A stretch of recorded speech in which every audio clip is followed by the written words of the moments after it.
Somewhere in your body right now, inside every single cell, a molecule 2 meters long is folded into a space too small to see. It has been copying itself with almost no errors for nearly 4 billion years. It is the reason you exist, the reason you look the way you look, and the reason life on this planet works at all. Let's go back to a small Greek island called Kos, around 460 BCE, where a physician named Hippocrates was sitting with a problem that every person who has ever looked at a newborn has felt. Why does this child look like its parents? Hippocrates was not a mystic.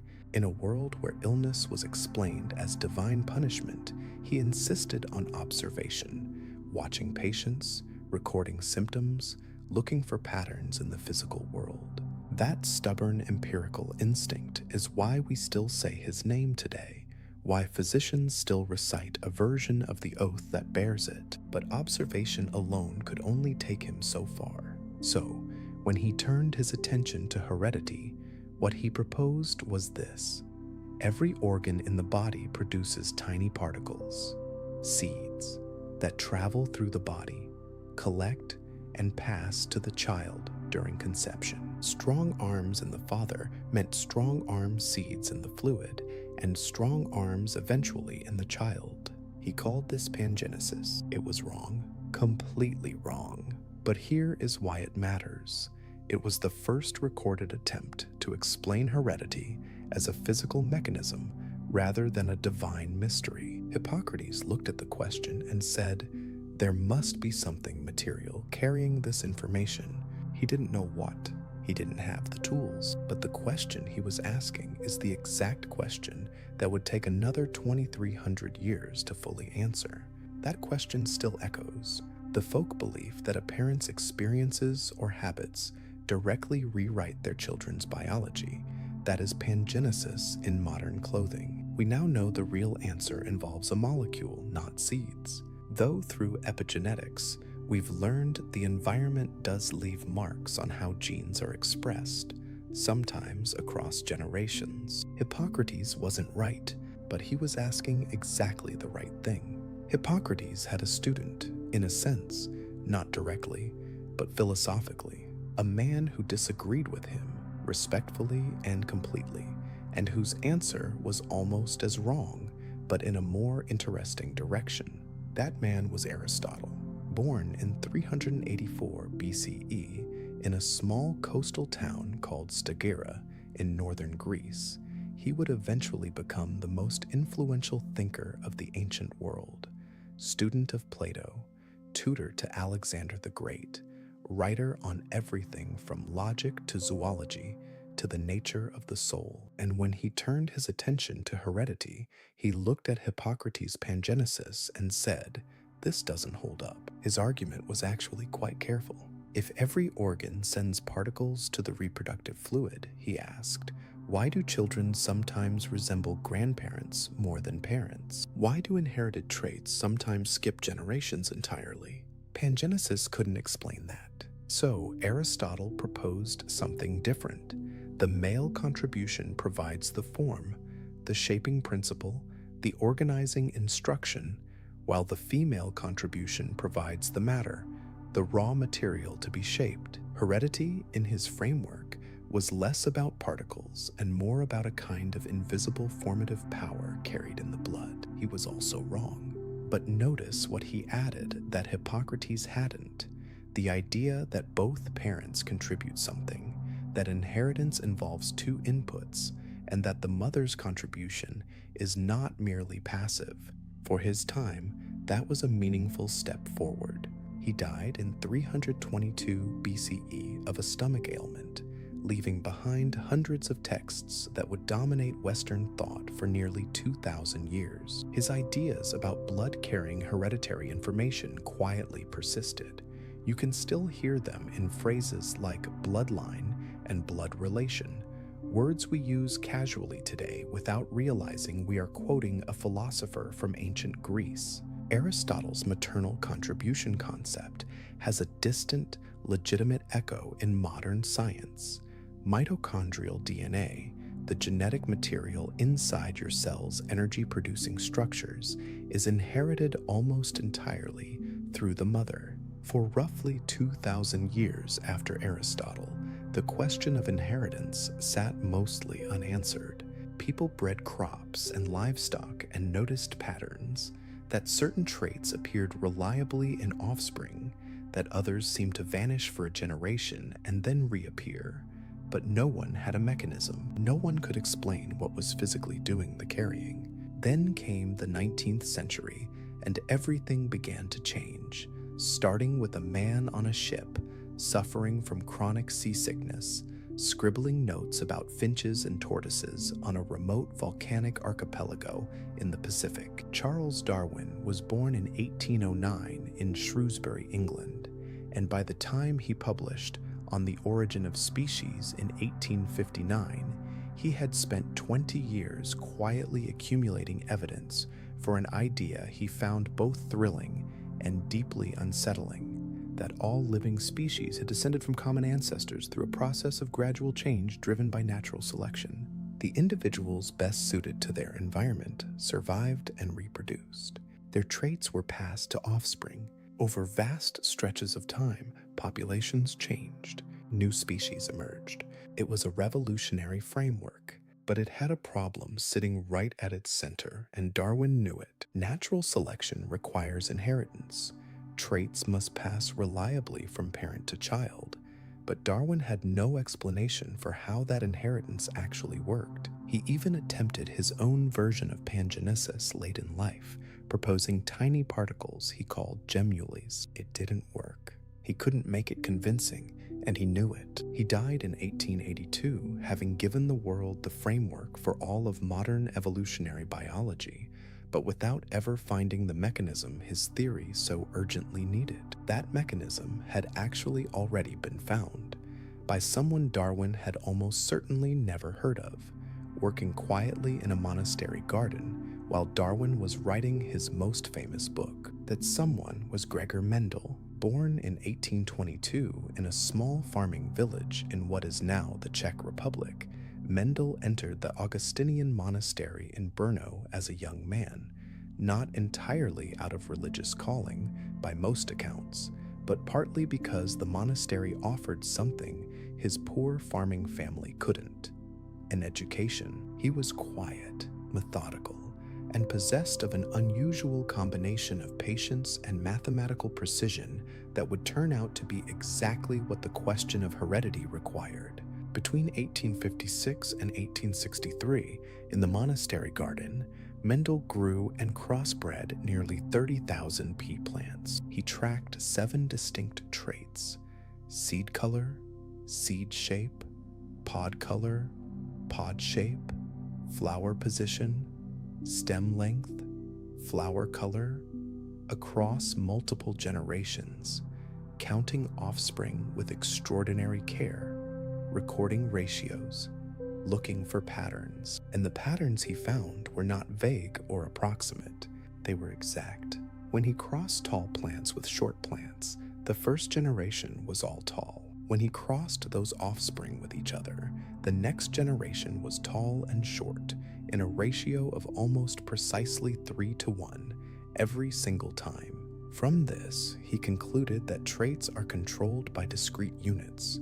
He called them factors that come in pairs, one inherited from each parent. Some factors are dominant, meaning they express themselves even when only one copy is present. Others are recessive, meaning they only appear when both copies match. The ratios he counted in his pea plants fell out naturally from these rules, generation after generation, with mathematical precision. He published his findings in 1866 in a local scientific journal. Almost nobody read it.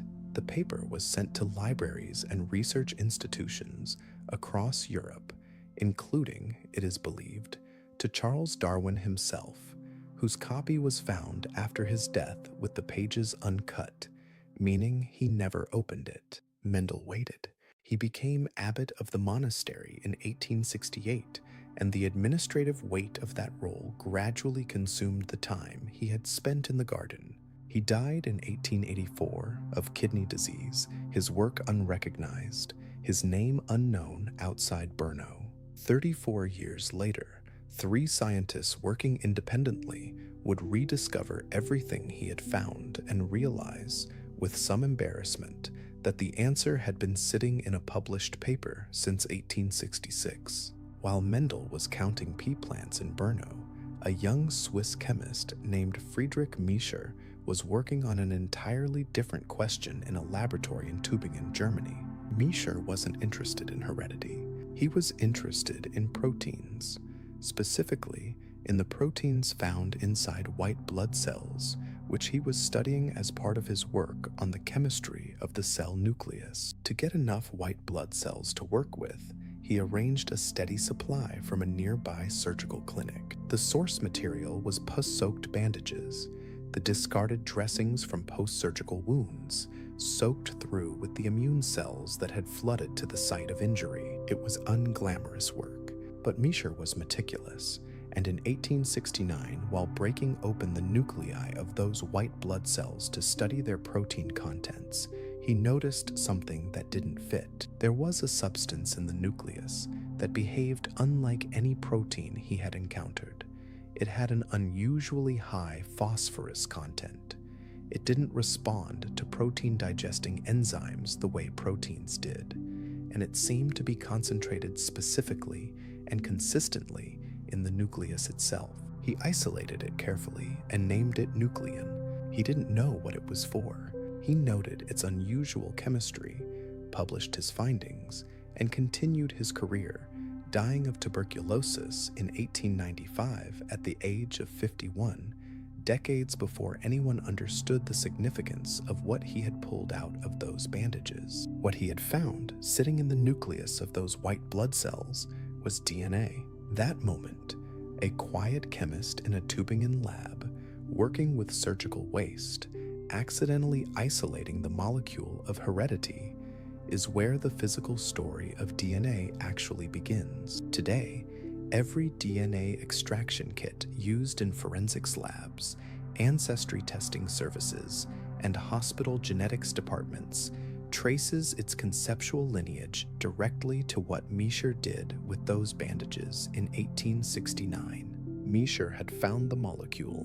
What no one could yet see was where it lived inside the cell, or what it did when cells divided. That required a different kind of scientist, not a chemist, but an anatomist, someone willing to spend years peering through a microscope at the interior architecture of living cells, and it produced one of the stranger and more beautiful moments in the history of biology. Walter Fleming was a German anatomist working in the late 1870s who had become skilled at a relatively new technique, staining cells with dyes to make their internal structures visible under the microscope.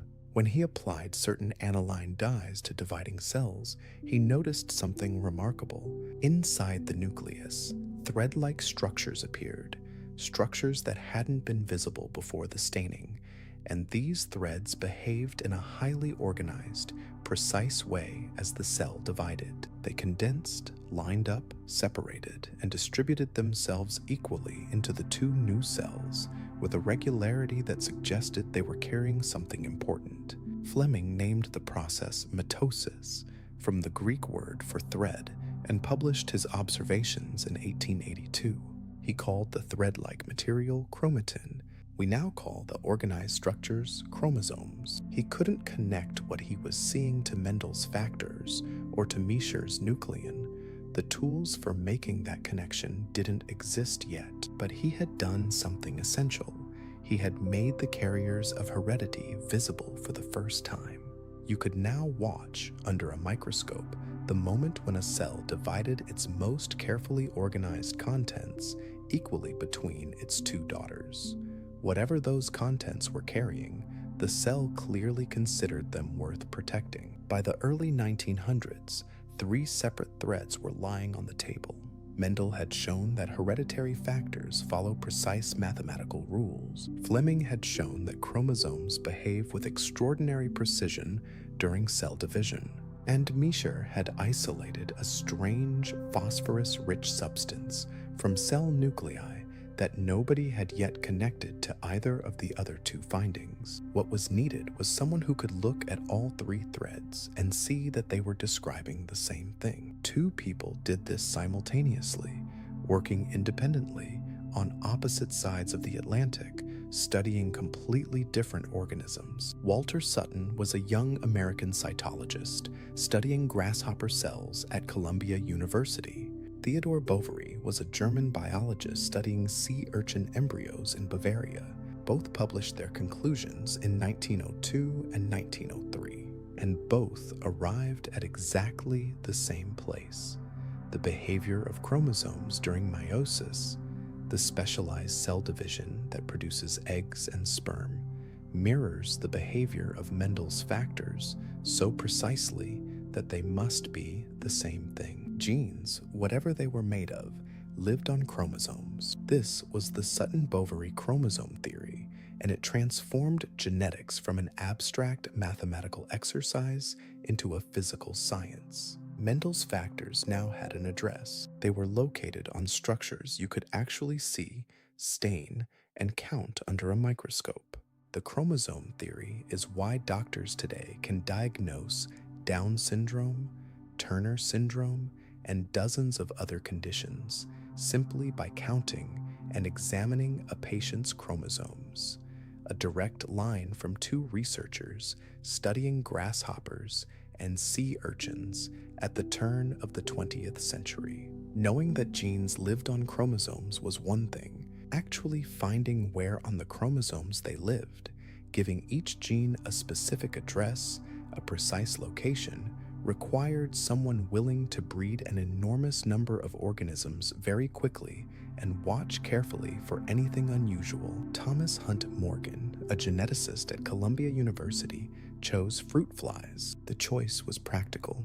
Drosophila melanogaster, the common fruit fly, breeds in 2 weeks, produces hundreds of offspring per mating, has only 4 pairs of chromosomes, and costs almost nothing to maintain. Morgan's laboratory, known as the fly room, was famously cluttered and perpetually warm, smelling of the overripe bananas used to feed the colonies, staffed by a rotating group of students who became some of the most important geneticists of the 20th century. In 1910, Morgan noticed a single male fly with white eyes in a population of red-eyed flies. He bred it carefully and tracked the white eye trait across generations.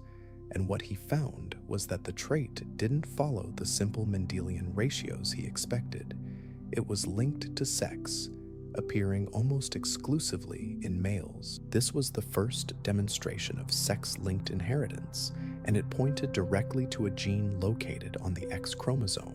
From there, Morgan and his students began mapping, tracking which traits tended to be inherited together, reasoning that genes close to each other on the same chromosome would travel together more often than genes far apart. By 1911, they had produced the first genetic map, showing the relative positions of genes on a chromosome. Morgan received the Nobel Prize in Physiology or Medicine in 1933. The fruit fly remains one of the most important model organisms in genetics research today, still revealing things about inheritance that apply directly to human biology. Morgan had shown that genes had physical locations on chromosomes, but the deeper question, what genes were actually made of, what chemical substance was doing the carrying, remained unanswered. The first crack in that question came from a bacteriologist in London who wasn't looking for it at all. Frederick Griffith was working in the late 1920s on a practical medical problem, understanding why some strains of pneumonia bacteria were lethal and others were harmless, in the hope of developing a vaccine. He was working with 2 strains of Streptococcus pneumonia. One strain, which he called the smooth strain, had a protective outer coating and was deadly. Injected into mice, it killed them reliably. The other strain, which he called the rough strain, lacked that coating and was harmless. Mice injected with it survived. Then Griffith tried something that produced a result he couldn't explain. He heat-killed a sample of the lethal smooth strain, destroying its ability to cause disease, and mixed it with live cells of the harmless rough strain, then injected that mixture into mice. The mice died. When he examined their blood, he found live, virulent smooth bacteria with the full lethal coating that the rough strain had never possessed. Something in the dead smooth cells had entered the live rough cells and permanently transformed them, converting harmless bacteria into lethal ones and passing that lethality to all their descendants. Griffith called this the transforming principle. He had no idea what it was. He published his findings in 1928 and continued his work quietly in London until 1941, when he was killed in a German bombing raid during the Blitz, never knowing that his transforming principle would turn out to be the most important molecule in biology. The question he left open, what is the transforming principle made of, would be answered 16 years later in New York by a team whose conclusion would shock the entire scientific world. The team that answered Griffith's question was working at the Rockefeller Institute in New York, and they were led by a quietly methodical Canadian-American bacteriologist named Oswald Avery. Avery was in his mid-60s by the time this work reached its conclusion, an age at which most scientists have long since stopped making foundational discoveries, and he approached the problem with the kind of exhaustive, unhurried precision that would become the defining characteristic of the work itself. The question was simple to state and enormously difficult to answer. What exactly is the transforming principle? What is the chemical substance that enters a bacterial cell and permanently rewrites its hereditary properties? The assumption in most of the scientific community was that it had to be protein. Proteins were the sophisticated molecules, the enzymes, the structural components, the molecular machines of the cell. DNA, by contrast, was considered relatively simple and structurally monotonous, an unlikely candidate for carrying complex hereditary information. Avery, MacLeod, and McCarty tested each candidate systematically. They purified the transforming material from smooth bacteria and then treated it with enzymes designed to destroy specific classes of molecule. Enzymes that destroyed proteins, no effect, transformation continued. Enzymes that destroyed RNA, no effect. Enzymes that destroyed carbohydrates, no effect. Then they added DNase, an enzyme that specifically destroys DNA. Transformation stopped completely. It was DNA, not protein, not RNA. DNA was the transforming principle, the carrier of hereditary information, the molecule that rewrote the identity of a bacterial cell and passed that rewritten identity to every subsequent generation. They published in 1944. The reaction from the scientific community was not the immediate celebration you might expect. Many researchers resisted the conclusion for years, unable to reconcile it with the prevailing assumption about proteins. Avery himself was notably cautious in his public statements, writing to his brother, "The substance appears to be DNA. Who could have guessed it?" He was never awarded the Nobel Prize, widely considered one of the greatest oversights in the history of that institution. He died in 1955, his central contribution acknowledged but never formally honored in the way it deserved. By the early 1950s, the scientific community had accepted, however reluctantly, that DNA was the molecule of heredity. The next question was structure. What does DNA actually look like, and how does its shape explain its function?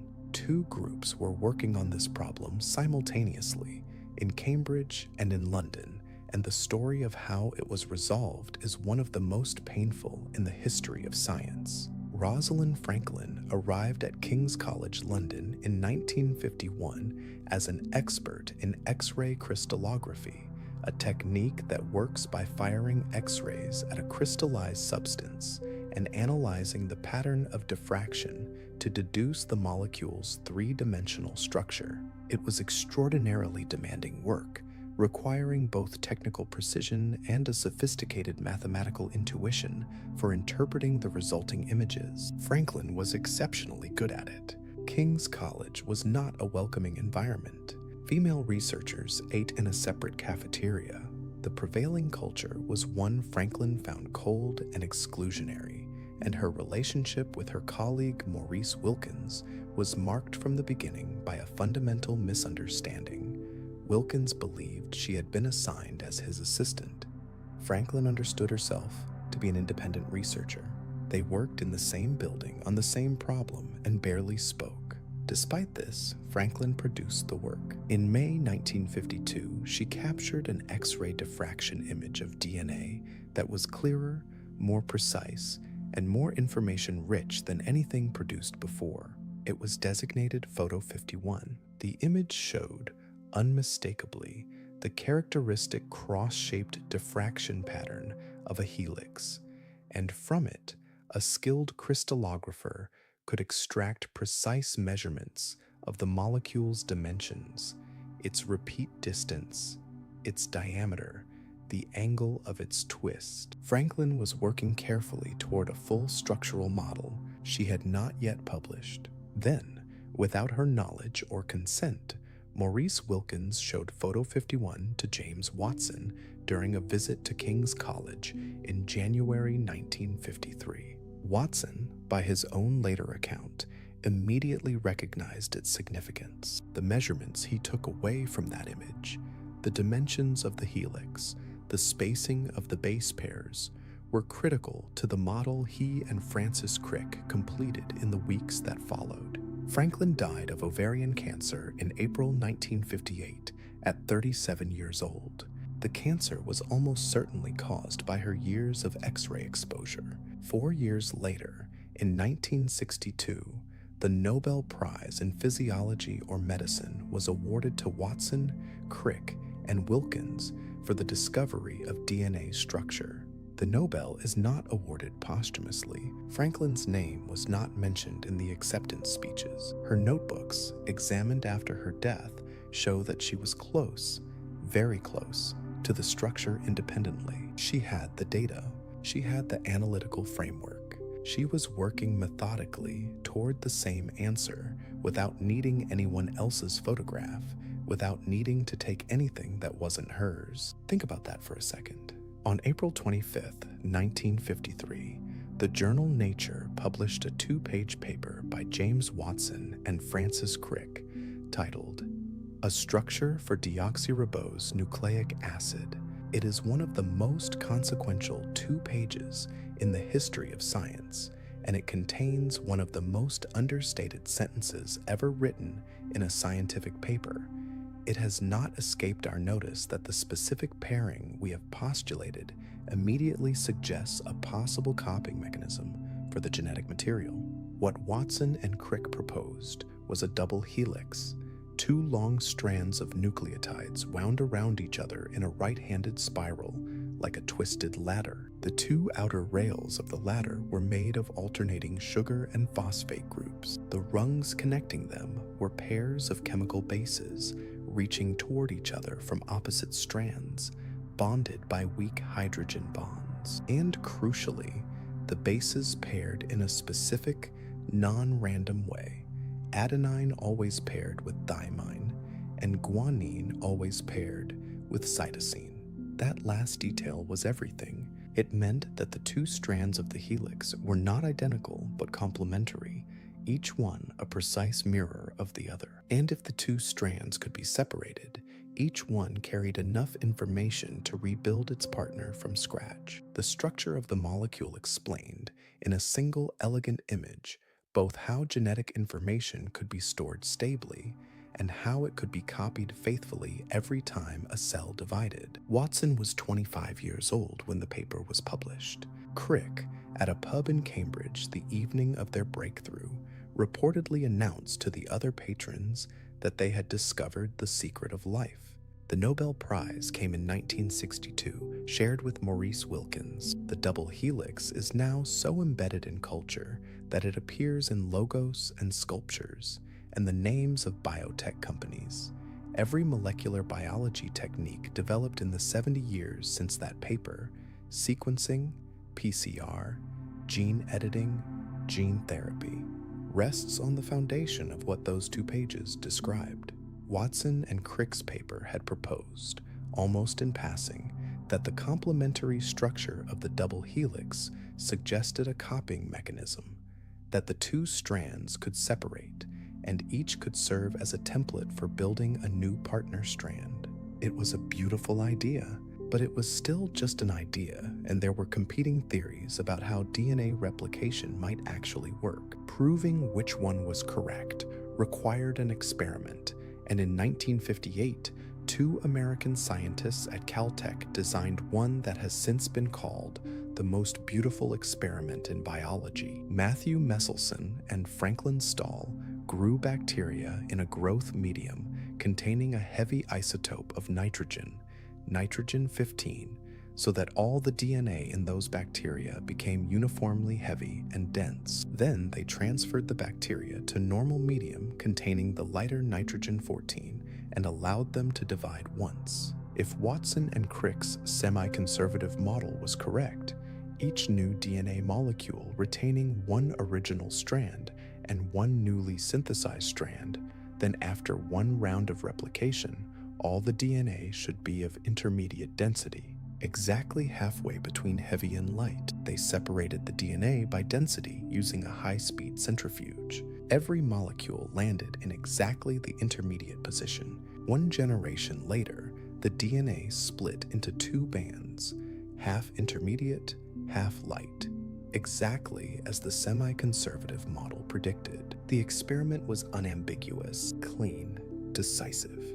Each new DNA molecule carried 1 original strand and 1 new one, precisely as the structure implied it should. The principle Meselson and Stahl confirmed is the same principle that makes PCR work, the same principle operating every time a DNA molecule is copied in your cells right now, as you lie here, drifting towards sleep. The structure was known, the replication was proven, but there was still a gap at the center of the story, a gap that represented perhaps the deepest question in all of molecular biology. DNA is written in an alphabet of 4 chemical letters. Proteins are built from an alphabet of 20 amino acids. How does a sequence of 4 letters specify a sequence of 20? What is the translation rule, the dictionary, that converts one language into the other? This was the problem of the genetic code, and for most of the 1950s, it was considered so complex that some of the most brilliant minds in science weren't sure it could be cracked experimentally at all. Francis Crick himself speculated extensively about the theoretical structure of the code. Then, in 1961, a young biochemist at the National Institutes of Health named Marshall Nirenberg did something elegantly simple that made the theorizing suddenly unnecessary. Nirenberg and his colleague Heinrich Mattei constructed an artificial strand of RNA made entirely of 1 repeating base, uracil, over and over, ooh, ooh, ooh, and fed it into a cell-free protein synthesis system to see what amino acid it would produce. The answer came back unambiguous: phenylalanine. The codon UOU meant phenylalanine. The first word in the genetic dictionary had been read. From that single result, a race opened up to crack the remaining 63 codons, completed by multiple teams over the following 5 years. The code turned out to have 64 possible 3-letter combinations, 61 of which specify amino acids, and 3 of which signal stop, end the protein here. Nirenberg shared the Nobel Prize in Physiology or Medicine in 1968. The genetic code is nearly identical across every living organism on Earth: bacteria, redwood trees, blue whales, and you all use the same dictionary. That universality is one of the most profound pieces of evidence that all life on this planet shares a common ancestor. The genetic code was cracked. Scientists now knew what each 3-letter codon meant, but knowing the dictionary is only useful if you can read the text. And reading the text, Actually determining the precise sequence of bases along a strand of DNA required a method that didn't yet exist. That method was invented in Cambridge in 1977 by a quiet, extraordinarily gifted biochemist named Frederick Sanger, who by that point had already won 1 Nobel Prize and was working toward his second. Sanger's method, chain termination sequencing, which quickly became known simply as Sanger sequencing, worked by exploiting the chemistry of DNA replication. He synthesized new DNA strands in the presence of specially modified nucleotides that, when incorporated into the growing chain, caused it to terminate at that exact position. By running multiple reactions with different terminating nucleotides and separating the resulting fragments by size, you could read off the sequence of bases one by one, like determining the length of a word by cutting it at every occurrence of a specific letter. In 1977, using this method, Sanger's team sequenced the complete genome of a bacteriophage called Phi-X174, 5,186 base pairs, the first complete genome ever read in its entirety. It was a proof of concept that pointed directly towards something that would have seemed impossible at the time: sequencing the entire human genome. Sanger was awarded the Nobel Prize in Chemistry in 1980, his second, making him one of only 4 people in history to receive the prize twice. He described himself as a simple kitchen chemist. His method, refined and scaled over the following decades, became the engine of the Human Genome Project and remains in clinical use today. Sanger sequencing could read DNA, but reading requires having enough DNA to work with in the first place. And in many of the situations where DNA analysis matters most, the available sample is vanishingly small: a single hair, a trace of blood, a fragment of ancient bone, a handful of cells from a biopsy. The ability to sequence, fingerprint, or analyze DNA from such samples depended on first being able to amplify it, to copy a tiny starting quantity into an amount large enough to work with. That problem was solved in 1983 by a biochemist named Kary Mullis during a late-night drive along Highway 128 in Northern California. The idea that came to Mullis on that drive was conceptually simple, which is part of what made it so powerful. DNA replication already happens naturally inside cells. Enzymes unwind the double helix, read each strand, and build a new complementary copy. Mullis realized that if you could control this process artificially, cycling a DNA sample through precise temperatures to separate the strands, then allowing short synthetic primers to attach to specific target sequences, then letting a heat-stable DNA polymerase build new copies. You could double the amount of target DNA with every cycle. 20 cycles would give you roughly 1,000,000 copies. 30 cycles would give you 1,000,000,000. He called it the polymerase chain reaction, PCR. The Nobel Prize in Chemistry followed in 1993. PCR is now so fundamental to molecular biology that it is difficult to overstate its importance. Every COVID test that was administered during the pandemic, every forensic DNA profile run from a crime scene sample, every paternity test, every cancer mutation screen, every ancestry kit, all of them depend on the insight Mullis had on a California highway on a spring night in 1983. PCR meant you could amplify DNA from almost any source: a single hair, a drop of dried blood, a smear of cells on a surface. But amplifying DNA and identifying whose DNA it was were 2 different problems. The second problem was solved in Leicester, England, in the autumn of 1984 by a geneticist named Alec Jeffreys, who was studying inherited variation in human DNA and stumbled onto something he immediately recognized as transformative. Jeffreys had been examining regions of the human genome that varied enormously between individuals, short sequences that repeated themselves over and over with the number of repeats differing from person to person in ways that were highly consistent within families, but highly distinctive across the broader population.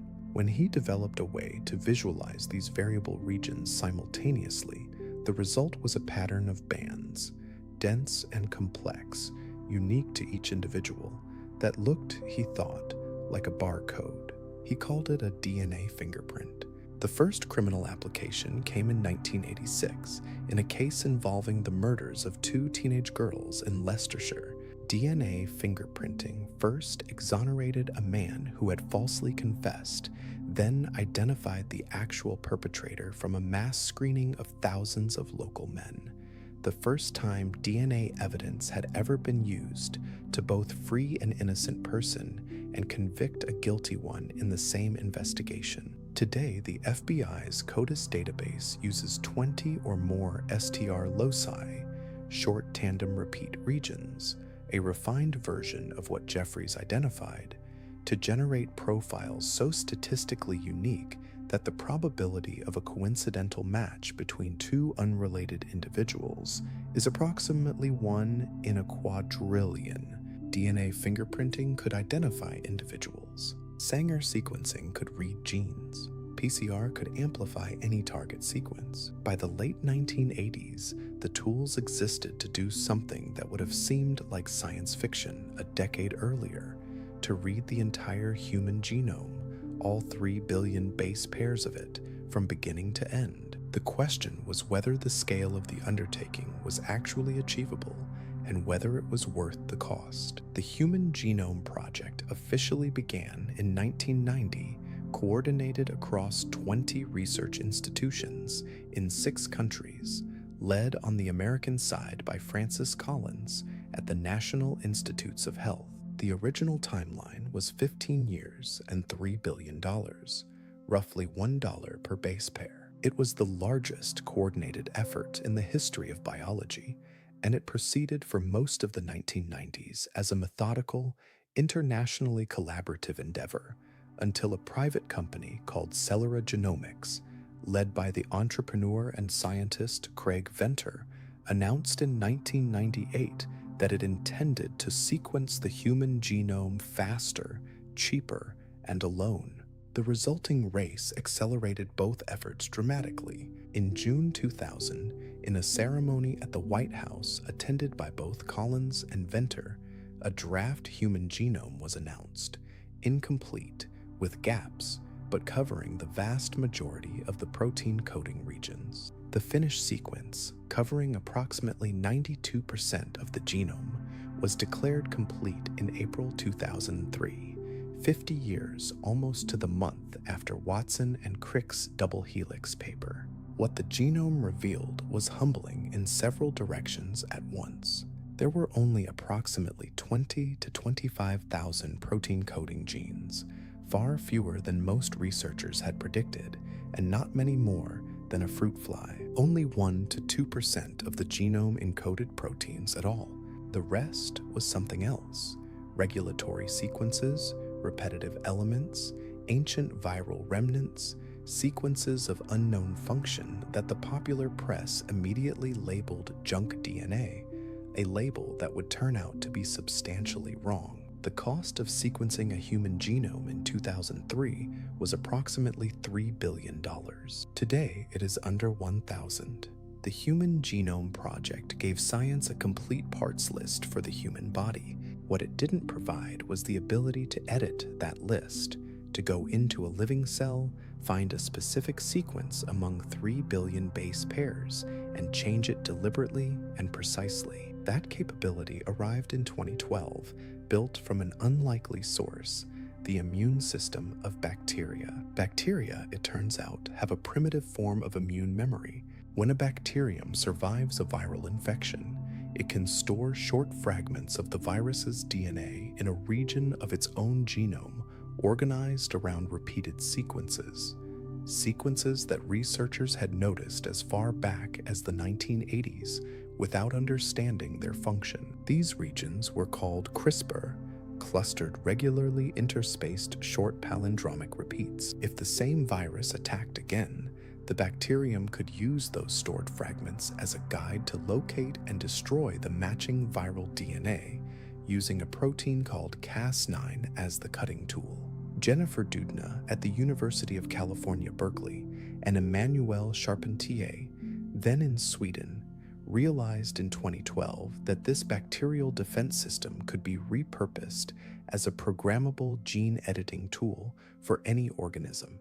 By designing a short guide RNA matching any target sequence in any genome, you could direct the Cas9 protein to find that exact location among billions of base pairs and make a precise cut. What the cell did to repair that cut determined the outcome, disabling a gene, correcting a mutation, inserting new sequence. The precision, simplicity, and low cost of CRISPR compared to all previous gene editing methods meant that within months of the 2012 paper, laboratories around the world were using it. Doudna and Charpentier were awarded the Nobel Prize in Chemistry in 2020, the first time two women had shared that prize. In December 2023, the FDA approved Casgevy, the first CRISPR-based therapy for sickle cell disease and beta thalassemia, a treatment that edits the genetic cause of a disease directly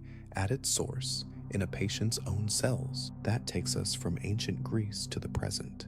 That was the history.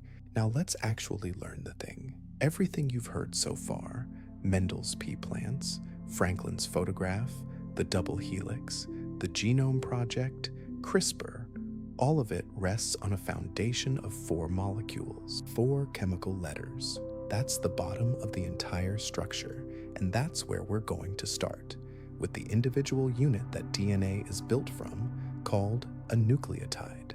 Imagine you're holding a single Lego brick, not a complex piece, the simplest possible brick, a flat rectangular block. Now imagine that there are only 4 colors of this brick in the entire world, and that every structure ever built, every building, every bridge, every machine, every living thing is assembled from combinations of those 4 colors in different sequences. The color is the only thing that varies. Everything else about the brick is identical. That's a nucleotide.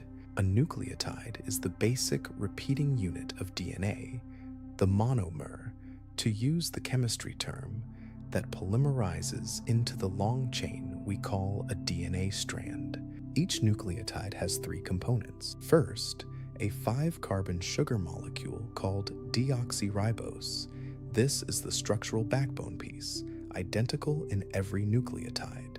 Second, a phosphate group attached to the sugar, also identical in every nucleotide, and the part that links one nucleotide to the next in the chain, like the connector stud on that Lego brick. Third, one of 4 nitrogenous bases attached to the sugar, and this is the color. This is the part that varies. The 4 bases are adenine, thymine, cytosine, and guanine, abbreviated A, T, C, and G. The entire information content of your genome, every instruction for every protein your body has ever made or will ever make, every inherited trait, every genetic predisposition, is encoded in the sequence of those 4 letters along a chain of nucleotides approximately 3 billion units long. Not in the sugar, not in the phosphate, in the sequence of those 4 bases and nothing else. Here is a specific detail worth sitting with. In a sample of human DNA, if you measure the proportion of each base, you will find that the percentage of adenine always equals the percentage of thymine, and the percentage of guanine always equals the percentage of cytosine.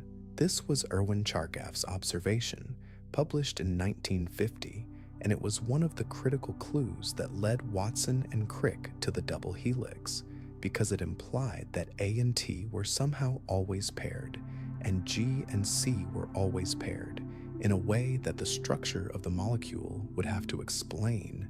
Why does the nucleotide matter? Because without understanding this unit, nothing else in molecular biology makes sense. The nucleotide is the letter. Everything else, genes, chromosomes, the genome itself, is just a question of how many letters you string together and in what order. So, you have 4 letters, and you have a chain of them, nucleotides linked end to end by their phosphate groups into a long, flexible strand. But DNA in a living cell doesn't exist as a single strand. It exists as 2 strands, wound around each other in a configuration that is one of the most recognizable shapes in all of science. Let's talk about what that structure actually looks like and why its shape is not decorative, why the shape is the function. Imagine a ladder, a long, flexible ladder, lying flat on the ground in front of you. The 2 side rails running the length of the ladder are the sugar phosphate backbones, the deoxyribose sugars and phosphate groups alternating along each strand, forming a continuous structural framework. The rungs connecting the 2 rails are pairs of bases, one base reaching in from the left rail, one base reaching in from the right rail, meeting in the middle and bonding to each other through weak chemical attractions called hydrogen bonds. Each rung is 1 base pair. Now pick up both ends of that ladder and twist it slowly, evenly, in a right-handed direction, like tightening a screw. What you get is the double helix. The 2 rails spiral around each other, the rungs maintain their connections, and the whole structure takes on a graceful, coiled geometry that repeats itself every 3.4 nanometers along the length of the molecule, approximately every 10.5 base pairs. The diameter of the helix is 2 nanometers. To give you a sense of scale, a human hair is approximately 80,000 nanometers wide.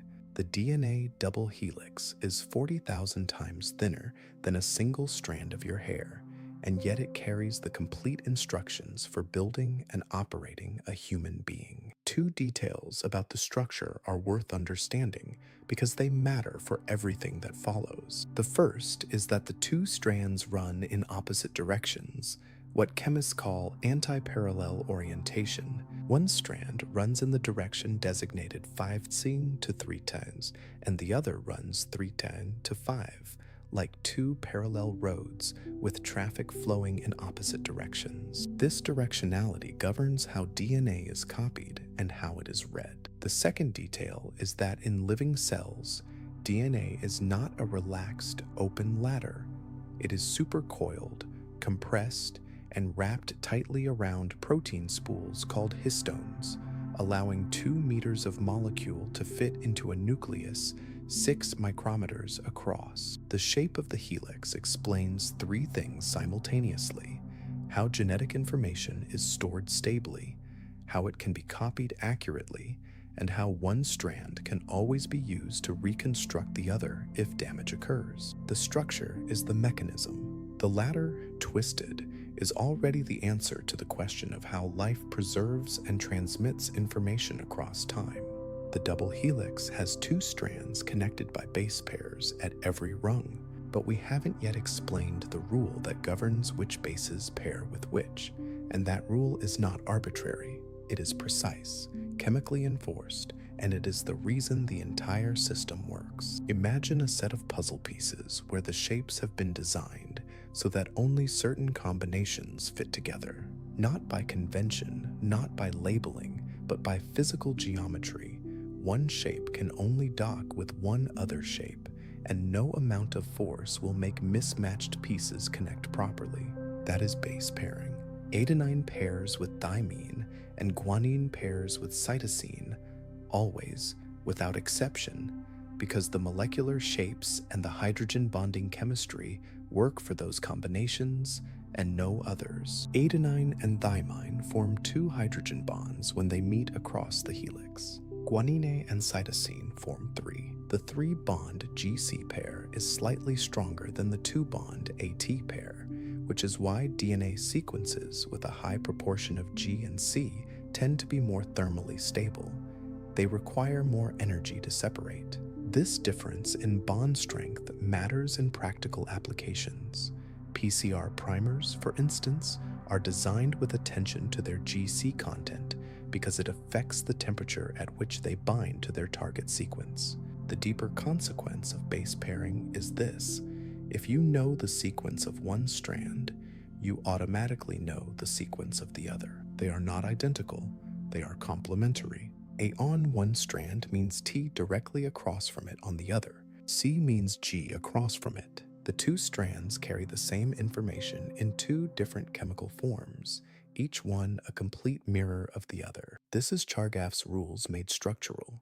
When Chargaff measured the base composition of DNA from various organisms in 1950 and found that A always equaled T and G always equaled C, he was measuring the consequence of base pairing without yet knowing its physical basis. Watson and Crick's structure explained his numbers in a single elegant image. Why does this matter? Because complementary base pairing is the mechanism behind every process that involves reading, copying, or repairing DNA. Replication uses it to build new strands. Transcription uses it to produce RNA. DNA repair uses it to restore damaged sequences. PCR uses it to amplify targets. CRISPR uses it to find its cut site. The rule is simple: A with T, G with C, and nearly everything in molecular biology flows from it. You now have the physical structure, the double helix, built from nucleotides, held together by complementary base pairing. Now, let's talk about what the information in that structure actually means. What is a gene exactly? And how does the concept of a gene relate to the vast 3 billion letter molecule we've been describing? Think of the genome as a cookbook, not a small recipe pamphlet, but an enormous encyclopedic cookbook, the kind that fills an entire shelf, running to hundreds of volumes, containing every recipe ever developed for building and operating a human body. The full text is your genome, approximately 3 billion base pairs, organized across 46 chromosomes in the nucleus of nearly every cell in your body. Now imagine that within all those pages, only a small fraction of the text, roughly 1 to 2%, consists of actual recipes. Those are the genes, the segments of DNA that encode a functional product, typically a protein. A gene is a defined stretch of DNA sequence that contains the instructions for building something specific: an enzyme, a structural protein, a signaling molecule, a regulatory RNA. The human genome contains approximately 20 to 25,000 protein-coding genes. They vary enormously in size. A small gene might span 1,000 base pairs, while the largest human gene, the dystrophin gene, mutations in which cause muscular dystrophy, stretches across 2.4 million base pairs of chromosome 23. Here is a specific example worth holding in mind, because it will reappear later in the concepts of transcription and translation. On chromosome 7, there is a gene called CFTR, the cystic fibrosis transmembrane conductance regulator. It is approximately 189,000 base pairs long and encodes a protein that sits in the membrane of lung cells and regulates the movement of chloride ions. When a mutation disrupts the CFTR gene, when even a single base pair is deleted or changed in the wrong location, the protein misfolds, the chloride channel fails, mucus builds up in the lungs, and the result is cystic fibrosis. One gene, one protein, one disease when it goes wrong. Now here's the part that surprises most people when they first encounter it. Of the 3 billion base pairs in your genome, only 1 to 2% are in those 25,000 genes. The remaining 98 to 99% is something else. Regulatory sequences that control when genes are switched on and off. Ancient viral sequences embedded in your DNA over millions of years of evolution. Repetitive elements with structural roles. Sequences whose function is still not fully understood. That vast non-coding majority is not junk. But explaining what it does requires understanding the gene expression system first, and that begins with transcription. Every time a cell divides, the entire genome must be copied, all 3 billion base pairs of it, accurately enough that the two daughter cells receive identical genetic information. The mechanism by which this happens is called DNA replication, and it is one of the more extraordinary molecular processes in biology, operating at a speed and accuracy that no human-engineered copying system has come close to matching. Imagine you have that long twisted ladder again, the double helix running its full length. The first thing that has to happen before any copying can occur is that the ladder has to be unzipped. An enzyme called helicase travels along the DNA and breaks the hydrogen bonds between the base pairs, separating the two strands and opening the helix into a fork-shaped structure, the replication fork, where the two strands peel apart and become available as templates. The hydrogen bonds holding base pairs together are weak enough to be broken by helicase, but strong enough collectively to maintain the structure of the helix under normal cellular conditions. That balance is not accidental. Once the strands are separated, a second enzyme called DNA polymerase moves along each exposed strand, reading the sequence of bases and assembling a new complementary strand alongside it, adding nucleotides one at a time, matching each base on the template strand with its complement. A on the template means T added to the new strand. G on the template means C. The new strand grows in the 5-3 direction, which creates a slight complication.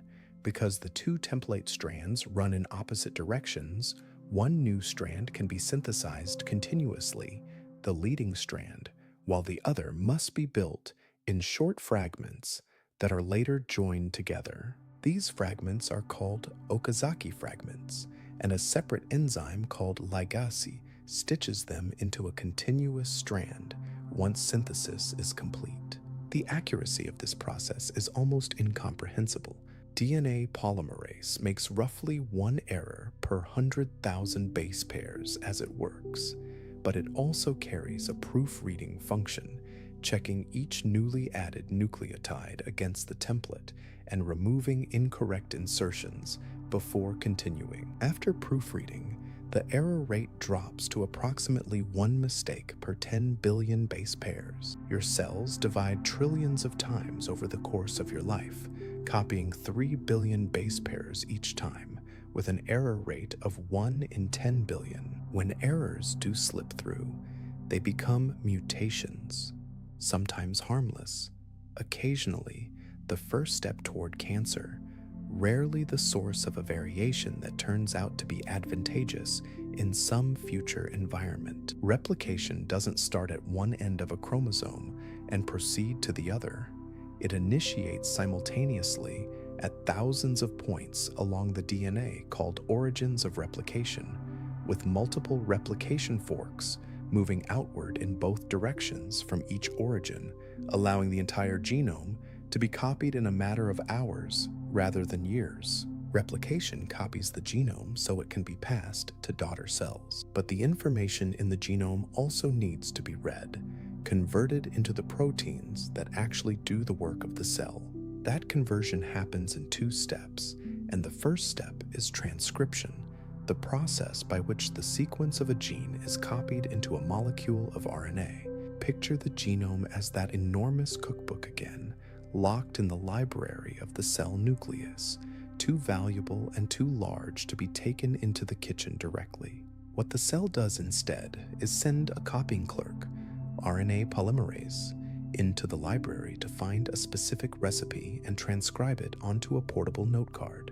The note card is messenger RNA, abbreviated mRNA. It carries the information of the gene out of the nucleus and into the cytoplasm, where the actual protein synthesis will occur, leaving the original DNA safely in place. Here is how it works at the molecular level. RNA polymerase binds to a specific sequence of DNA upstream of the gene called the promoter, a kind of molecular address label that says, "Start reading here." Once bound, RNA polymerase unwinds a short stretch of the double helix and begins reading the template strand in the 3s to 5 direction, assembling a complementary RNA molecule in the 5' to 3' direction.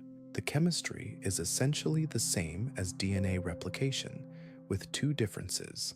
RNA polymerase uses ribose sugar instead of deoxyribose, and it incorporates uracil wherever the template has adenine rather than thymine. The result is a single-stranded RNA molecule whose sequence is complementary to the template strand and therefore identical in sequence to the non-template strand, with U substituted for T. The initial product is called pre-mRNA, and before it leaves the nucleus, it undergoes several modifications. A protective chemical cap is added to its 5th end, a long tail of adenine nucleotides. The poly-A tail is added to its 3 end, and the non-coding intron sequences scattered throughout the pre-mRNA are cut out, and the remaining coding exon sequences are spliced together into a continuous message. This splicing process is carried out by a large molecular machine called the spliceosome, and it is not merely housekeeping.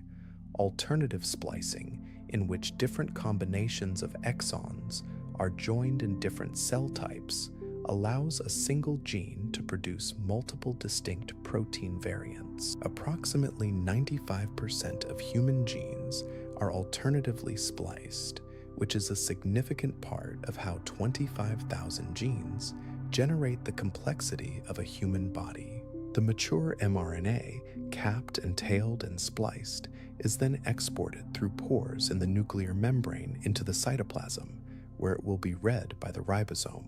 The gene's message has left the library. Now it goes to the kitchen. The mRNA molecule arriving at the ribosome carries a sequence of bases, A, U, C, G, that encodes the sequence of a protein. But proteins are built from amino acids, not nucleotides. There are 4 nucleotide bases and 20 amino acids, which means there is no simple one-to-one correspondence between the two alphabets. The cell needs a translation rule, a code, that converts a sequence of nucleotide bases into a sequence of amino acids. Think of it as Morse code, but molecular. In Morse code, combinations of dots and dashes of different lengths are assigned to letters of the alphabet, a system where the basic signal elements are combined into groups that carry meaning. The genetic code works the same way, except that the basic elements are the 4 nucleotide bases, and they are read in groups of 3. Each group of 3 consecutive bases on the mRNA is called a codon, and each codon specifies a particular amino acid. With 4 possible bases at each of 3 positions, there are 4 cubed, 64 possible codons. 20 amino acids need to be specified, along with signals for where to start and where to stop. The code solves this with redundancy. Most amino acids are specified by more than 1 codon. Leucine, for example, is encoded by 6 different codons. Methionine and tryptophan are each encoded by only 1. 3 codons, UAA, UAG, and UGA, do not specify amino acids at all. They are stop codons, signaling the ribosome to terminate protein synthesis and release the completed chain. The start codon is AUG, which encodes methionine, meaning that virtually every protein begins with a methionine residue. The example that makes the significance of this code most concrete is sickle cell disease. The beta-globin protein, one of the components of hemoglobin, the molecule that carries oxygen in your red blood cells, is encoded by a gene on chromosome 11. In the normal version of that gene, one particular codon reads GAG, specifying the amino acid glutamic acid. In the sickle cell version of the gene, a single nucleotide has been changed, A to T, converting that codon to GTG, which specifies valine instead. 1 letter changed, 1 amino acid substituted. The resulting hemoglobin protein aggregates under low oxygen conditions, distorting red blood cells into the rigid sickle shape that blocks capillaries and causes the cascade of symptoms that define the disease. The entire disease, its cause, its severity, its inheritance pattern, and the target for the CRISPR therapy we discussed in the history section traces back to one changed letter in a 3-letter word in a 3 billion letter text. The mRNA is in the cytoplasm, carrying its sequence of codons. The genetic code tells us what each codon means. Now the cell needs a machine that can read those codons one by one and assemble the corresponding amino acids into a chain. And that machine is the ribosome, one of the most ancient and conserved molecular structures in all of biology, present in essentially the same form in bacteria, plants, fungi, and every cell in your body. Imagine a factory assembly line where the conveyor belt is the mRNA moving through a reading machine codon by codon, and where delivery workers bring the correct component for each position as it passes through. The reading machine is the ribosome. The delivery workers are transfer RNA molecules, tRNA, small folded RNA structures that carry a specific amino acid on one end and display a 3-base anticodon on the other end that is complementary to the mRNA codon specifying that amino acid. When the right codon arrives in the ribosome's reading site, the matching tRNA docks with it through base pairing, delivers its amino acid to the growing chain, and leaves to pick up another. The ribosome itself is composed of 2 subunits, a large and a small, that clamp around the mRNA like a bead on a string. It has 3 functional sites designated A, P, and E. The A site is where incoming tRNA molecules arrive and are checked for codon-anticodon complementarity. The P site holds the tRNA carrying the growing polypeptide chain. The E site is the exit, where spent tRNA molecules depart after delivering their amino acid. As each new amino acid is added, the ribosome shifts along the mRNA by exactly 1 codon, the chain grows by 1 residue, and the cycle repeats. The process begins when the ribosome assembles around the start codon AUG, always methionine, always the beginning, and ends when a stop codon enters the A site. Stop codons are not recognized by any tRNA. Instead, proteins called release factors bind to them and trigger the release of the completed polypeptide chain from the ribosome. The 2 ribosomal subunits then separate, ready to be recruited to another mRNA. In human cells, a ribosome adds approximately 15 amino acids to a growing chain every second. A typical protein of 300 amino acids is completed in about 20 seconds. At any given moment in an active cell, thousands of ribosomes are simultaneously translating thousands of different mRNA molecules, producing the full repertoire of proteins the cell needs to survive and function. The completed polypeptide chain then folds, spontaneously, driven by the physical and chemical properties of its amino acid sequence, into the precise 3-dimensional shape that determines its function. An enzyme folds into an active site that fits its substrate. A structural protein folds into fibers that can bear mechanical load. A signaling molecule folds into a surface that fits a specific receptor. The sequence specifies the fold, and the fold specifies the function. The DNA sequence, through transcription and translation, ultimately determines what a protein can do in the world. You now have all 3 processes: replication, transcription, and translation, and it is worth pausing here to see them together as a single unified system, because that unified view is what Francis Crick called the central dogma of molecular biology, proposed in 1958, and still the organizing framework for understanding how genetic information moves through living systems.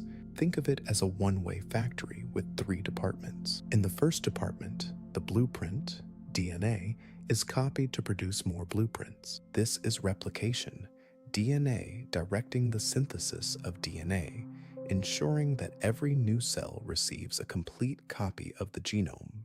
In the second department, the blueprint is transcribed onto a portable working copy, mRNA. This is transcription, DNA directing the synthesis of RNA, allowing the information in the genome to be accessed without putting the original at risk. In the third department, the working copy is read by the assembly machinery and used to build the actual product. Protein. This is translation. RNA, directing the synthesis of protein, converting the nucleotide language into the amino acid language of molecular function. The flow is directional, DNA to RNA to protein. Information moves in that direction and, under normal circumstances, not in reverse. A protein cannot write its sequence back into RNA, and RNA cannot normally rewrite DNA. The word normally carries weight because there are documented exceptions. Retroviruses, HIV being the most familiar example, carry their genome as RNA and use an enzyme called reverse transcriptase to convert that RNA into DNA upon infecting a cell, which is then inserted into the host genome. This RNA to DNA arrow runs counter to the standard flow and is the reason HIV is so difficult to eradicate. Once its DNA is integrated into your chromosomes, it becomes part of your genome and is copied every time that cell divides. The existence of reverse transcriptase also became, decades later, a crucial tool in molecular biology research. The central dogma does not mean that DNA controls everything rigidly and mechanically. Gene regulation, epigenetic modification, non-coding RNA, all of these add layers of complexity and nuance that Crick's original framework didn't capture. But as a description of the fundamental information flow, the central dogma remains exactly right. The sequence information in DNA ultimately determines the sequence of every protein your body makes, and that sequence determines what those proteins can do. Every cell in your body, with very few exceptions, contains an identical copy of your complete genome. The neurons in your brain carry the same DNA as the beta cells in your pancreas, the same DNA as the cells lining your intestine, the same DNA as the cells in your skin, and yet a neuron and a pancreatic beta cell are almost nothing alike. Different shapes, different sizes, different lifespans, performing completely different functions, producing completely different sets of proteins. How does the same text produce such radically different readers? The answer is gene regulation, the precise, dynamic, cell-type specific control of which genes are expressed, at what level, and at what time. Not all genes are active in all cells. A pancreatic beta cell expresses the insulin gene. A neuron does not. A liver cell expresses enzymes for detoxification. A muscle cell does not. The genome is the same in every cell, but the pattern of gene expression, which genes are turned on and which are silent, is completely different, and that pattern defines what kind of cell you are. Think of the genome as the complete electrical wiring of a very large building. Every circuit, every switch, every outlet, running throughout the entire structure. Gene regulation is the system of dimmer switches and circuit breakers that determines which lights are on, in which rooms, at what brightness, at what time of day. The wiring doesn't change. What changes is the control system operating on top of it. At the molecular level, this control operates through two broad mechanisms.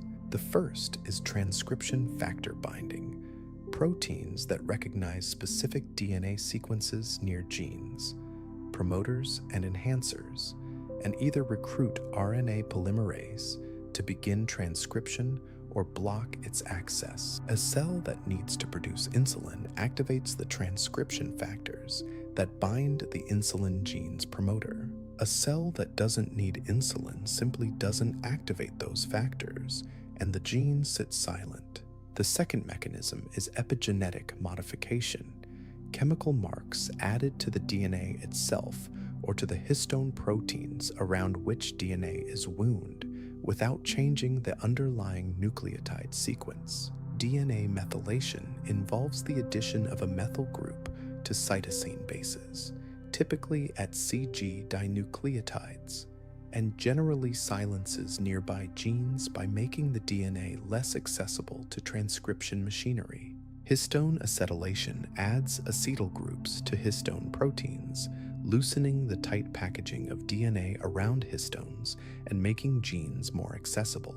Histone deacetylation removes those groups, compacting the chromatin and silencing genes. One of the most striking examples of epigenetic regulation in action is X chromosome inactivation. Female mammals carry 2 X chromosomes in every cell, twice the X-linked gene dosage of males. Early in development, 1 X chromosome in each cell is randomly and permanently silenced through a process involving a non-coding RNA molecule called cyst, which coats the chromosome and recruits the methylation machinery that shuts it down. Every descendant of that cell inherits the same inactivated X. The result, in calico cats, is those patches of different fur colors, each patch a clone of cells in which the same X was silenced, expressing the coat color gene from only one parental chromosome. Epigenetic marks can be influenced by environment, diet, stress, chemical exposure, and some marks can persist across a cell division or two, or even, in limited cases, across generations. This is not Lamarckian inheritance in the way Hippocrates imagined, but it is a genuine and important layer of hereditary information that sits on top of the DNA sequence itself, modulating how the genome is read without rewriting what it says. We have now covered the core machinery of molecular biology: the nucleotide, the double helix, base pairing, genes, replication, transcription, the genetic code, translation, the central dogma, and gene regulation. And throughout all of it, a number has been quietly waiting in the background, demanding attention: 98%. Approximately 98% of your genome does not code for protein. Of the 3 billion base pairs in your cells, only about 1 to 2% are organized into the 20 to 25,000 protein-coding genes we've been discussing. The rest, the vast majority of your DNA, is something else. For decades after the discovery of this fact, the scientific consensus was essentially dismissive. This must be evolutionary debris accumulated over hundreds of millions of years, serving no current purpose. Researchers called it junk DNA, and the label stuck. It was wrong. Think of the genome not as a factory floor where the coding genes are the machines and everything else is empty space, but as a city where the protein coding genes are the buildings and the vast surrounding landscape of non-coding sequence is the roads, the electrical grid, the water infrastructure, the zoning laws, the communication networks, and the historical districts that determine how the buildings relate to each other, when they open, and what they're allowed to do. Remove the buildings and the city ceases to function.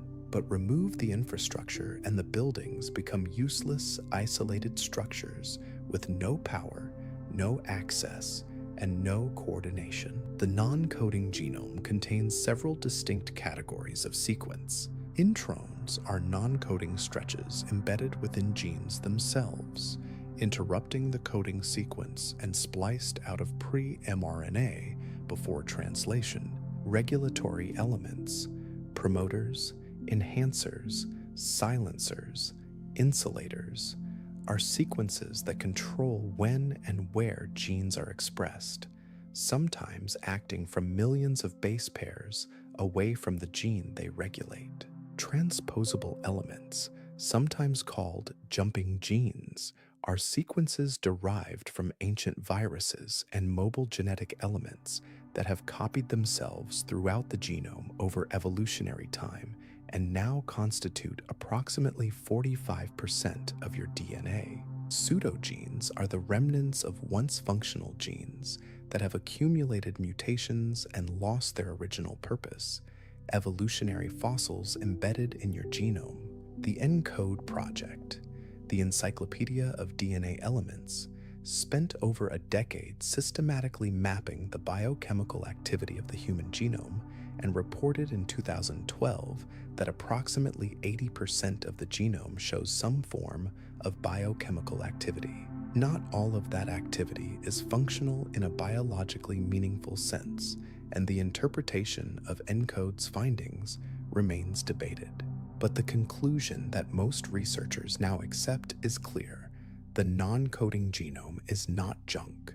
Much of it is the regulatory and structural infrastructure that makes the protein-coding genome work, and disruptions in non-coding regulatory regions turn out to underlie a significant proportion of human disease. Okay, that was the foundational architecture, the molecule, the structure, the code, the expression system, the regulation, and the full landscape of the genome. Now, let's spend the next part of this conversation exploring what all of that actually means in the world. What do humans do with this knowledge? The answer touches almost every part of your life. The most immediate and personal application of DNA science is in medicine, in the ability to read a patient's genome and use what you find there to guide clinical decisions. This happens in several distinct ways, and together they are reshaping what it means to practice medicine in the 21st century. Genetic testing in its most direct form involves sequencing specific genes known to carry disease-causing mutations. The BRCA1 and BRCA2 genes, located on chromosomes 17 and 13 respectively, encode proteins involved in repairing damaged DNA. Certain mutations in these genes, inherited from a parent, significantly impair that repair function, and women who carry these mutations face a lifetime risk of breast cancer approaching 70 to 80% and of ovarian cancer of 40 to 45%. Sequencing these genes from a blood sample takes days. The result can inform decisions about surveillance, preventive surgery, and treatment that extend and save lives. Newborn screening programs in most developed countries now test for 30 or more genetic conditions in the first days of life: metabolic disorders, endocrine conditions, blood disorders, using a few drops of blood from a heel prick, identifying conditions that are treatable if caught early and devastating if missed. Pharmacogenomics uses DNA variants to predict how a patient will respond to specific drugs. The TPMT gene encodes an enzyme that metabolizes a class of chemotherapy drugs called thiopurines. Patients with certain TPMT variants metabolize these drugs too slowly, allowing toxic levels to accumulate in the body. Sequencing the TPMT gene before prescribing the drug allows oncologists to adjust the dose or choose an alternative, a decision that can be the difference between treatment and serious harm. Genetic testing reads the genome to inform decisions. Gene therapy goes one step further. It intervenes directly in the genome, correcting the molecular cause of a disease rather than managing its symptoms. The concept is straightforward. If a disease is caused by a mutated gene that produces a faulty protein or no protein at all, find the mutation, fix it, and the disease is addressed at its source. The execution, as with most things in biology, took decades to get right. Early gene therapy attempts in the 1990s used viral vectors, modified viruses stripped of their disease-causing components, but retaining their ability to enter cells and deliver DNA, to insert functional copies of defective genes into patient cells. The results were mixed, and several serious adverse events, including a patient death in 1999 and leukemia cases linked to viral insertion sites, slowed the field considerably. CRISPR changed the equation. The precision of CRISPR-Cas9, its ability to find and cut a specific sequence among 3 billion base pairs, made it possible to correct mutations, rather than simply adding new genetic material on top of the old. In December 2023, the FDA approved Casgevy, developed by Vertex Pharmaceuticals and CRISPR Therapeutics for sickle cell disease and beta thalassemia. The therapy works by editing a patient's own hematopoietic stem cells, the cells that give rise to all blood cells, reactivating a fetal hemoglobin gene that is normally silenced after birth, compensating for the defective adult hemoglobin. Patients in clinical trials showed dramatic reductions in pain crises and transfusion dependence. The current cost of Casgevy is approximately $2.2 million per patient, a number that points directly to the next frontier, making these therapies accessible, not just possible. Beyond medicine, DNA has transformed the administration of justice in ways that would have seemed extraordinary to anyone practicing law before 1986. The fundamental principle is the one Alec Jeffreys established in Leicester. Each person's genome contains regions of sequence variation so distinctive that a DNA profile derived from a biological sample, blood, saliva, skin cells, hair roots, can identify its source with a statistical certainty that no other forensic technique approaches. Modern forensic DNA analysis uses short tandem repeat profiling at 20 or more genomic loci simultaneously. The probability of two unrelated individuals sharing an identical profile across all 20 loci is approximately 1 in a quadrillion, a number so large it effectively means that a matching profile is an identification. The consequences for criminal justice have been profound in both directions. DNA evidence has secured convictions in cases where no other evidence would have been sufficient. It has also exonerated the wrongly convicted. The Innocence Project in the United States had secured more than 375 post-conviction exonerations using DNA evidence by 2024. Many of them for people who had served decades in prison. Perhaps the most remarkable recent development is investigative genetic genealogy, the technique used in 2018 to identify the Golden State Killer, a California serial murderer who had evaded identification for decades. By uploading crime scene DNA to a public genealogy database and tracing family relationships through partial matches, investigators constructed a family tree that led them to a suspect. The technique has since been used to solve hundreds of cold cases. Forensic DNA identifies the living and the recently dead. Ancient DNA reaches much further, into bones and teeth and sediment, deposits thousands or hundreds of thousands of years old, recovering genetic information from organisms long extinct and using it to reconstruct the history of life and human migration with a precision that no other archaeological method can match.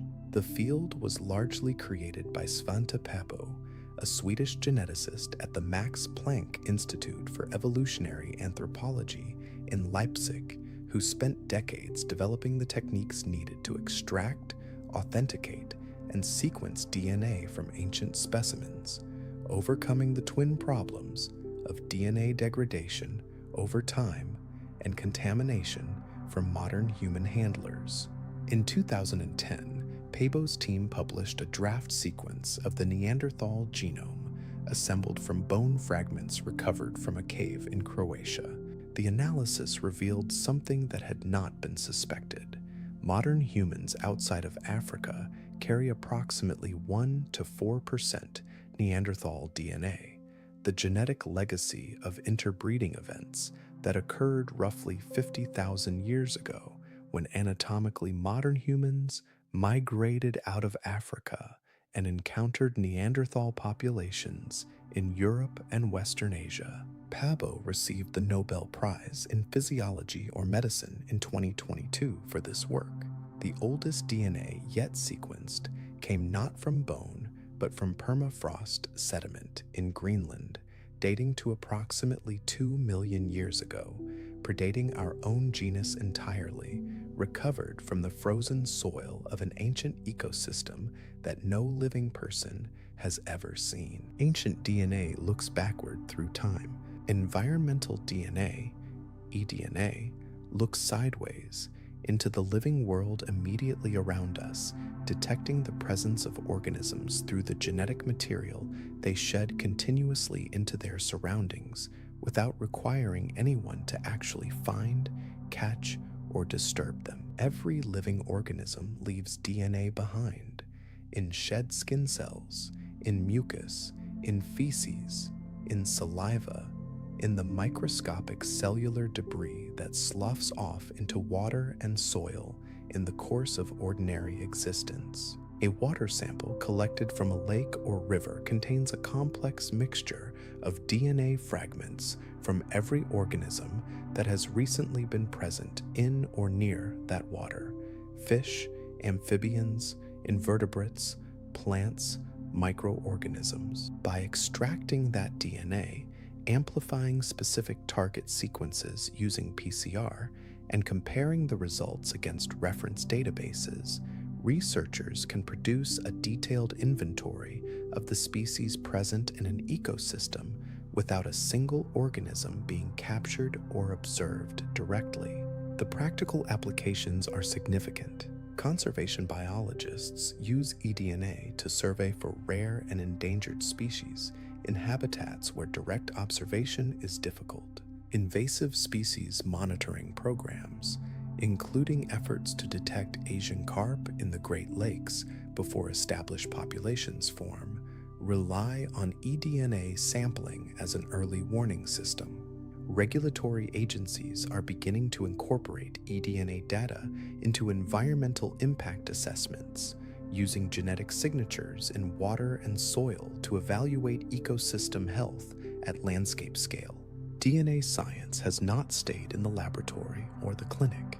It has moved into the fields and into the food on your plate in ways that represent one of the most consequential and contested applications of molecular biology in the past half-century: the ability to transfer genes between organisms, to take a DNA sequence from one species and insert it into the genome of another, became practical in the 1970s with the development of recombinant DNA technology, and it transformed agriculture within 2 decades. The mechanism most commonly used to introduce foreign genes into plant cells is a bacterium called Agrobacterium tumefaciens, which naturally transfers DNA into plant cells as part of its infection process, a natural genetic engineer that researchers learn to repurpose, loading it with a gene of interest instead of its own pathogenic sequences. The most widely adopted application is beet crops,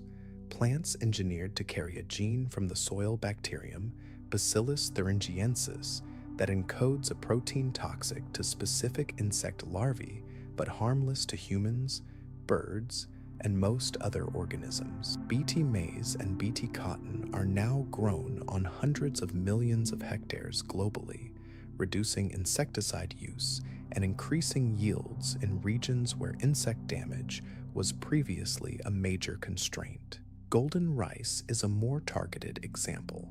Rice engineered with 2 genes, one from maize, one from a bacterium, that enable it to produce beta-carotene, a precursor to vitamin A, in its edible grain. Vitamin A deficiency affects hundreds of millions of people in rice-dependent populations and causes preventable blindness in children. Golden rice was developed as a public health intervention, not a commercial product, and after decades of regulatory delay has now received approval in several countries. And now, one of the more genuinely surprising applications, one that takes everything we have discussed about DNA as an information storage molecule and extends it in a direction that has nothing to do with biology and everything to do with the problem of storing the world's data. The amount of digital information humanity generates is growing faster than our ability to build conventional storage infrastructure to hold it. Hard drives and data centers consume enormous amounts of physical space and energy, and the materials they are made from degrade over decades. DNA, by contrast, is extraordinarily dense as a storage medium. The theoretical maximum information density of DNA is approximately 215 petabytes per gram, meaning that all of the data humanity has ever produced could theoretically fit in a container the size of a few sugar cubes. And under the right conditions, DNA is stable for hundreds of thousands of years, as the ancient DNA work we just discussed makes clear. The principle is straightforward. Binary digital data, the ones and zeros of computing, can be encoded in the four-letter DNA alphabet, with different base assignments representing different binary values. Synthetic DNA carrying the encoded information is then manufactured chemically, stored, and sequenced when retrieval is needed. Microsoft and other technology companies have demonstrated proof-of-concept experiments successfully storing and retrieving images, documents, and video files in synthetic DNA. Leonard Adleman at the University of Southern California demonstrated the first DNA computation in 1994, solving a small instance of a graph theory problem using DNA hybridization rather than electronic circuits. The field of DNA computing remains largely experimental, but the fundamental principle that DNA's base pairing chemistry can perform parallel operations on encoded information points toward a category of computing that silicon cannot replicate. The applications we have discussed so far, gene therapy, forensics, ancient DNA, agricultural biotechnology, data storage, are largely institutional, conducted in hospitals and laboratories and research centers. But DNA science has also arrived in the most personal possible domain, the direct-to-consumer genomics industry, which has made it possible for anyone to mail a tube of saliva and receive, within weeks, a detailed analysis of their ancestry and certain aspects of their genetic health profile. The technology underlying these services is not whole genome sequencing, but SNP genotyping, the simultaneous reading of hundreds of thousands of specific positions in the genome known to vary commonly between individuals. A single nucleotide polymorphism, or SNP, is a position in the genome where different people carry different bases. A C where most people have a T, for example. By genotyping 600,000 to 700,000 SNPs across the genome, companies like 23andMe and Ancestry DNA can infer ancestry composition with reasonable accuracy, identify relatives who have also been tested, and report on a limited set of health-relevant variants. The cost trajectory of this technology is one of the more remarkable stories in the history of any consumer product. Sequencing the first human genome cost approximately $3 billion and took 13 years. A SNP genotyping array today costs under $100. Whole genome sequencing, reading all 3 billion base pairs, has fallen below $1,000 and continues to decline. The data privacy implications of this industry are serious and not fully resolved. In 2023, a data breach at 23andMe exposed the personal and genetic information of approximately 6.9 million users, a reminder that genomic data is uniquely sensitive, simultaneously personal, familial, and permanent in a way that a compromised password is not. DNA science has reached even into professional sport in ways that sit at an uncomfortable intersection of biology, ethics, and competitive fairness. The question driving this field is straightforward. Are there genetic variants that reliably predict athletic performance? And if so, what do we do with that information? The most studied example is the ACTN3 gene, which encodes a structural protein called alpha-actinin CCR3, found specifically in fast-twitch muscle fibers, the fibers responsible for explosive power and speed. A common variant in this gene, designated R5N77X, produces a non-functional version of the protein. Studies of elite athletes have consistently found that the functional version of ACTN3 is significantly overrepresented in elite sprinters and power athletes compared to the general population, while the non-functional variant is more common in elite endurance athletes, whose performance appears to benefit from a different metabolic profile in muscle tissue. The ACE gene, encoding an enzyme involved in cardiovascular regulation, shows a similar pattern, with different variants associated with strength and endurance performance respectively. The World Anti-Doping Agency began developing gene doping detection protocols in 2004, anticipating the possibility that athletes might attempt to enhance performance by introducing additional copies of performance-relevant genes directly into muscle tissue. No confirmed case of gene doping in competitive sport has yet been documented, but the detection infrastructure exists because the molecular tools to attempt it do. The deeper ethical question this field raises is not about cheating, but about selection. Whether genetic screening of young athletes to identify those with favorable variants constitutes a legitimate talent identification tool or an early form of biological determinism that reduces a child's athletic future to a DNA readout before they have thrown a single ball or run a single race. In November 2018, at a gene editing summit in Hong Kong, a Chinese researcher named He Jiankui announced that he had done something no scientist had publicly done before. He had used CRISPR to edit human embryos that were subsequently implanted and carried to term. Twin girls, referred to in his announcement as Lulu and Nana, had been born with edited genomes. A third CRISPR-edited baby followed in 2019. His stated goal was to disable the CCR5 gene in these embryos, a gene encoding a protein that HIV uses to enter immune cells, on the rationale that the resulting children would be resistant to HIV infection. The scientific community's response was swift and nearly uniform in its condemnation.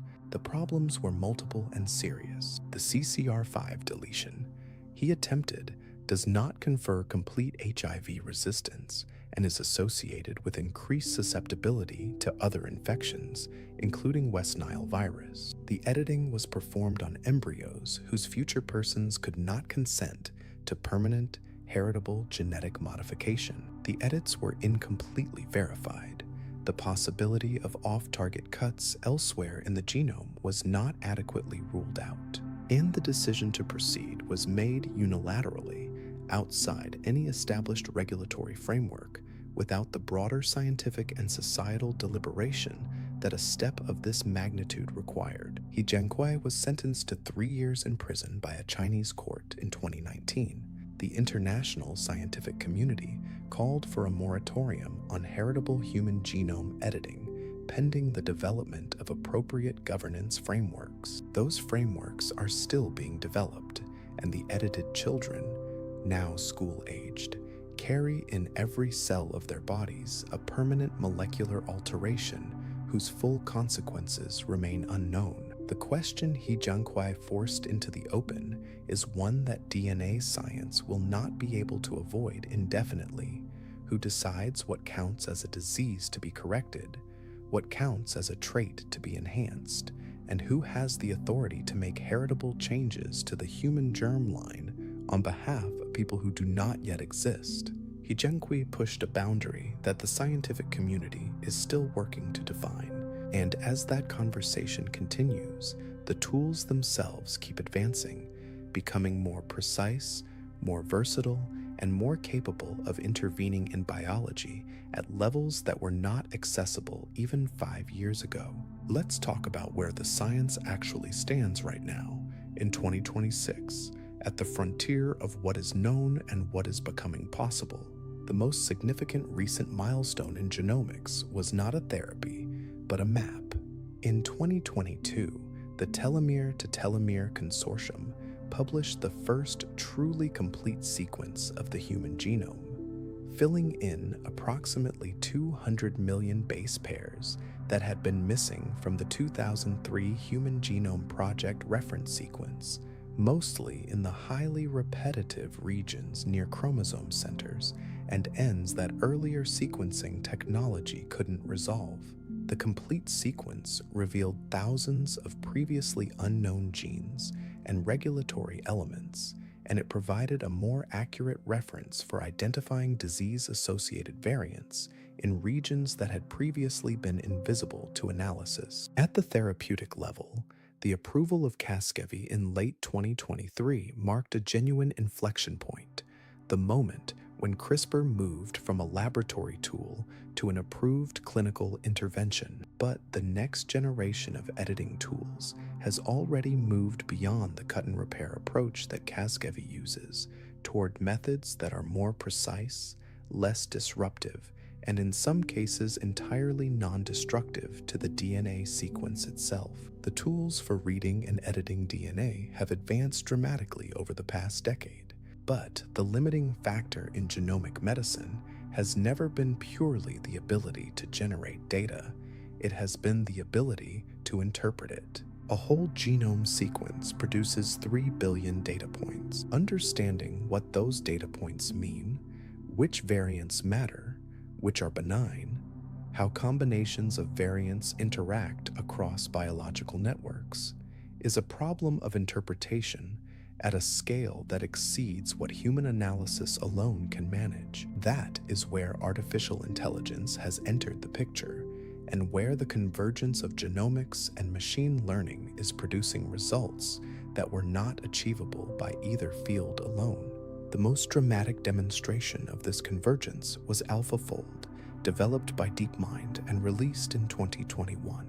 For 50 years, one of the central unsolved problems in biology was the protein folding problem. Given a protein's amino acid sequence, which is directly determined by its DNA sequence, predict the three-dimensional structure into which it will fold. Structure determines function, and knowing structure is essential for understanding how a protein works and how to design drugs that interact with it. Experimental structure determination using X-ray crystallography or cryo-electron microscopy is slow and expensive. AlphaFold predicted the structures of approximately 200 million proteins, essentially the entire known protein universe, with accuracy matching experimental methods in a matter of months, and made the results freely available. The downstream effects are still unfolding.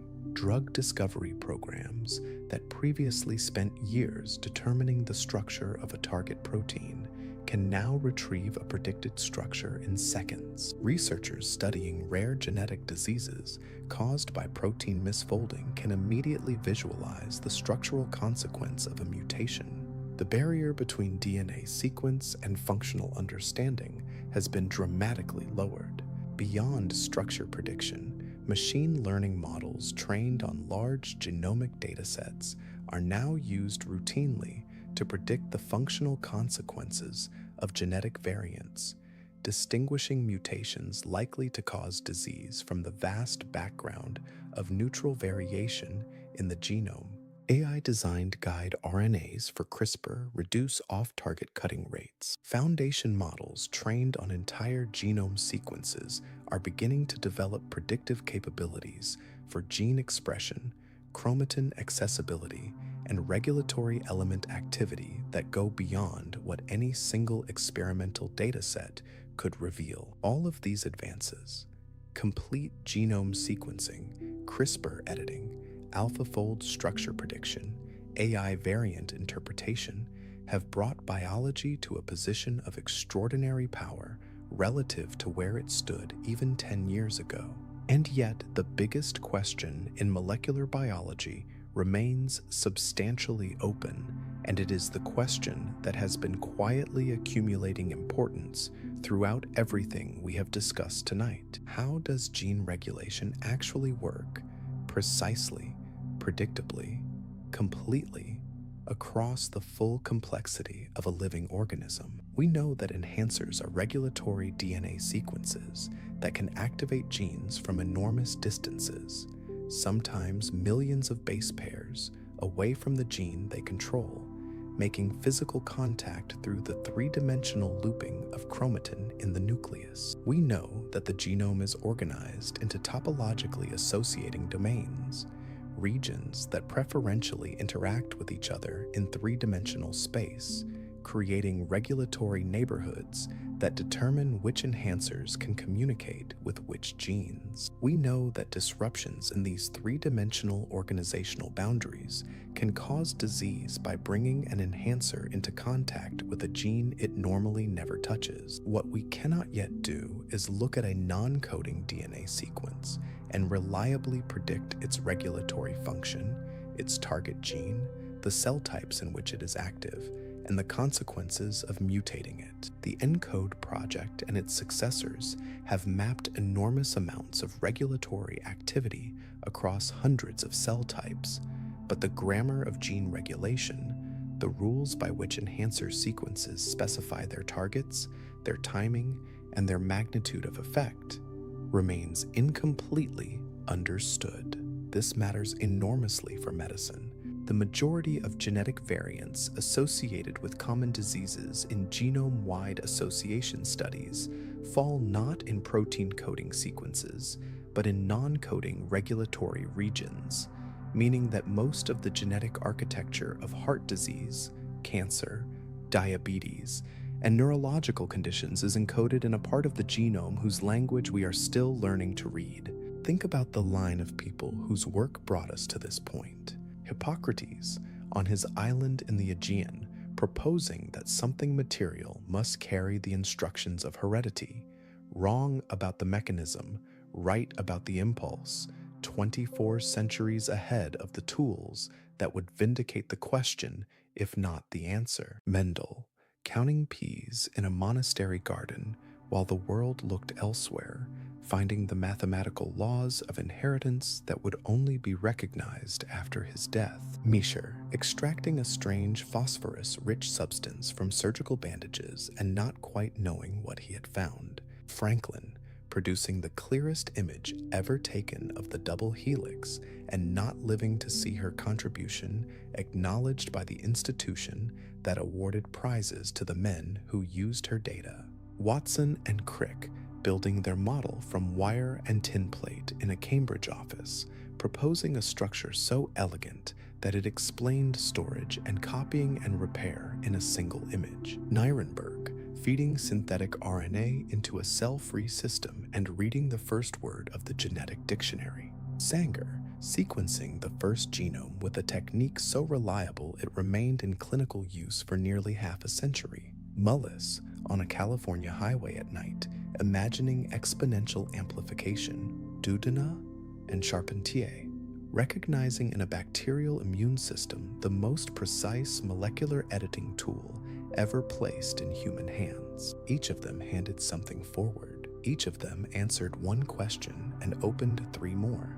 And the questions that are open right now about regulation, about the dark genome, about epigenetic editing, about the boundaries of what should be changed and what should be left alone, those questions are being worked on tonight in laboratories around the world by people who inherited everything these earlier scientists built. Right now, as your breathing slows and the edges of the day soften and whatever was urgent an hour ago begins to matter a little less, there are approximately 37 trillion cells in your body quietly doing what they have always done, holding the full 3 billion letter text, replicating it with almost impossible accuracy, reading the parts that need to be read, folding proteins, regulating genes, maintaining the precise molecular order that makes you a living thing rather than a collection of chemicals. And none of it requires your attention or your effort or even your awareness. It was always happening. It will keep happening while you sleep. You can rest now.